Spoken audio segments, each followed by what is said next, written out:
ময়শ্চারাইজারের box, কেকের board, ডিমের box আর মেহেদির বক্স দিয়ে আজকে আমি খুব সুন্দর এবং ইউজফুল জিনিস বানাবো। তাহলে চলো দেখে আসি। DIY number 1। প্রথমে আমি ডিমের বক্সটাকে পেইন্ট করব, তার জন্য ভিতরে এই জিনিসগুলোকে সরাই নিলাম। তারপরে একটু ফেভিকল দিয়ে এই পাশটাকেও আমি লাগাই দিব। আর সবার লাস্টের পেইন্টিংটা কিন্তু আমার সবচেয়ে বেশি ফেভারিট। তো এখানে হচ্ছে আমি এটার মধ্যে ভালো করে জেসো অ্যাপ্লাই করব। জেসোটা যখন ভালো করে শুকায় যাবে তখন আমি কালার অ্যাপ্লাই করব। আর কালারের মধ্যে আমি একটু ফেভিকল ইউজ করছি যাতে কালারটা একটু বেশি থিক হয়, কারণ আমার কাছে কোনো অ্যাক্রিলিক কালার ছিল না, তার জন্য আমি হিমিক ওয়াশ দিয়েই করেছি। তো এখন হচ্ছে আমি ব্রাশ দিয়ে অনেকগুলো পাতা এঁকে দিব, বিভিন্ন কালারের পাতা আঁকবো।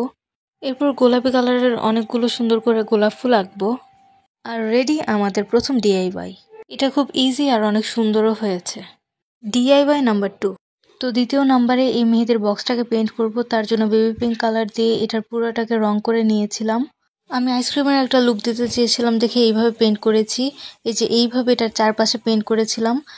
তোমরা তোমাদের ইচ্ছা মতো পেইন্ট করতে পারো। আর তারপর সাদা কালার দিয়ে এরকম করে লাভ আর অনেকগুলা স্প্রিঙ্কেল এঁকে দিয়েছিলাম। তো এটা হলো বক্সের ফাইনাল লুক। DIY number 3। আমি আগে থেকে বক্সের মধ্যে জেসো অ্যাপ্লাই করে রাখছিলাম, তো তারপর ক্লে দিয়ে এরকম করে বানাই নিছি। তারপর আমি বক্সটার মধ্যে ভালো করে পেইন্ট করে দিব।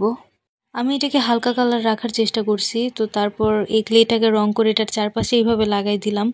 তারপর আমি একটু জরিও অ্যাড করব, এই যে জরিগুলোও অ্যাড করব। আমার আগের বানানো এই ফুলগুলো ছিল, তো এইগুলো আমি ফেভিকল দিয়ে লাগিয়ে এখন উপর দিয়ে কালার করে দিতেছি। তারপর এইটার উপরেও আমি একটু জরি লাগাই দিব যাতে দেখতে একটু সুন্দর লাগে। তো এই যে এটা হচ্ছে আমাদের ফাইনাল লুক। এটার মধ্যে অনেক সুন্দর সুন্দর জুয়েলারি রাখা যাবে, তার জন্য আমি এটা বানাইছি। DIY number 4। আর এটা আমার সবচেয়ে ফেভারিট একটা পেইন্টিং।